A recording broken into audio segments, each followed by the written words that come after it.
वीरपुर राज्य एक सुखी और संपन्न राज्य था। लोग मेहनती और बहादुर देशभक्त थे। राजा महेंद्र सिंह स्वयं एक कुशल योद्धा थे।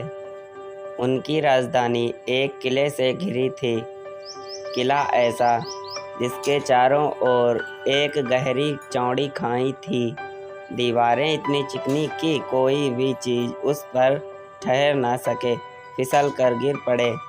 ऐश्वर्यपुर राज्य था तो वीरपुर से दूर, मगर धन बल और सैन्य बल में बहुत शक्तिशाली था। वहाँ के राजा सूरज सिंह की नज़र वीरपुर पर थी। उसके मन में वीरपुर को अपने अधीन करने की बहुत इच्छा थी।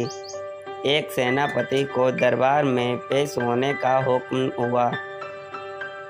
राजा सूरज सिंह का गंभीर स्वर गूंजा, सेनापति दमन सिंह, वीरपुर राज्य मेरे अधीन होना चाहिए।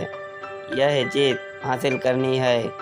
सच्चा राजपूत जब एक बार कुछ ठान लेता है तो कोई उसे रोक नहीं सकता। सफलता उसके कदम चूमने को बाध्य हो जाती है। दमन सिंह ने सिर झुकाकर आदेश स्वीकार कर लिया। पूरी तैयारी से सेना वीरपुर के लिए चल पड़ी। किले को घेर लिया गया। दमन सिंह ने अपनी सेना की कुशल व्यूह रचना की, मगर बिना फाटक खुले मुठभेड़ कैसे हो। गहरी खाई किले के दीवार पर चढ़ने का अर्थ फिसल कर गहरी खाई में गिरना। 2 दिन हो गए मुख्य द्वार को घेरे हुए।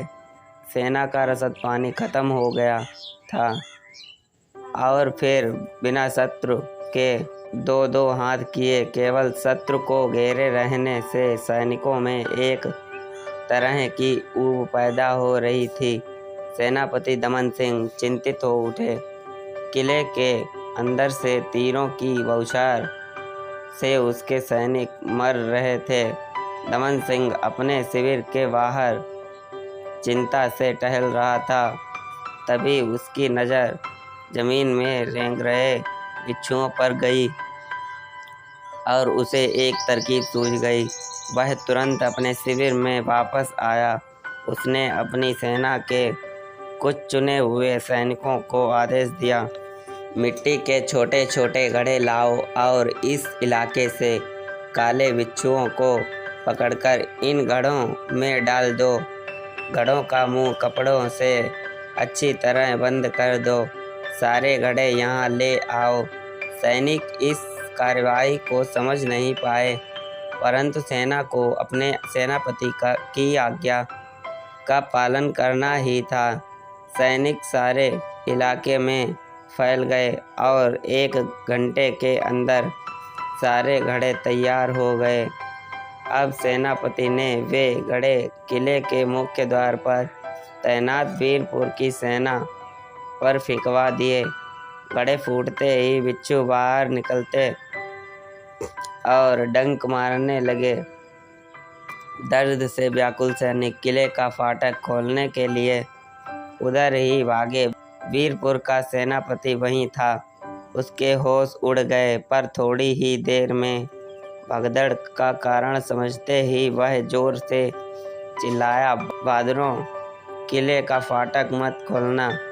तुम्हें जन्म देते समय तुम्हारी माँ ने और पालने में इस देश की मिट्टी ने इससे भी ज़्यादा दर्द सहा है। हिम्मत से काम लो और मेरे अगले हुक्म का इंतज़ार करो। सेनापति की कड़कदार आवाज़ सुनकर दर्द से व्याकुल सैनिक ठहर गए, अपना दर्द भूल गए। बिच्छू के डंक की लहर बहुत भयंकर होती है। वीरपुर के बाकी जवान यह दर्द भी झेल गए।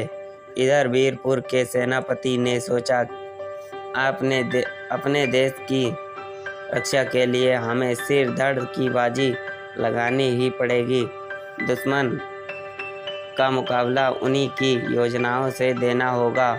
ऐसा सोचकर उसने सेना के उन जासूसों को बुलाया जो सांप पकड़ने में माहिर थे।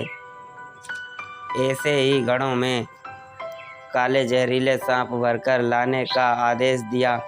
अब बारी थी ऐश्वर्यपुर की सेना में भगदड़ मचने की। सांप के काटने से तुरंत मौत हो जाती है। ठीक उसी समय दो घटनाएं घटीं। किले के बाहर खड़ी सेना पर पीछे से वार हुआ और तेज हमला, और दूसरे किले का मुख्य फाटक खुला तथा सैन्य का सबसे तेज मारक दस्ता बाहर आ गया।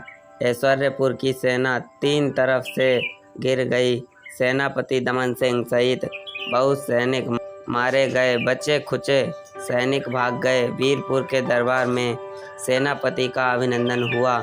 राजा ने पूरी सेना को बहुत सारा धन और कई को वीरता पुरस्कार भी दिया। भोज के समय हास प्रयास के बीच राजा महेंद्र सिंह सेनापति से पूछा, सेनापति महोदय, बिच्छू का जवाब सांप तुम्हारे दिमाग में आया कैसे? महाराज, सीधी सी बात है, वे शेर हैं तो हम सवा शेर हैं। लोहे को तो लोहा ही काटता है। महाराज, विजय का डंका वातावरण में गूंज रहा था। दोस्तों, यहाँ पर कहानी समाप्त होती है। अगर हमारी वीडियो आपको अच्छी लगी हो तो वीडियो को लाइक करें, शेयर करें और चैनल को सब्सक्राइब करना बिल्कुल ना भूलें। तब तक के लिए बाय बाय।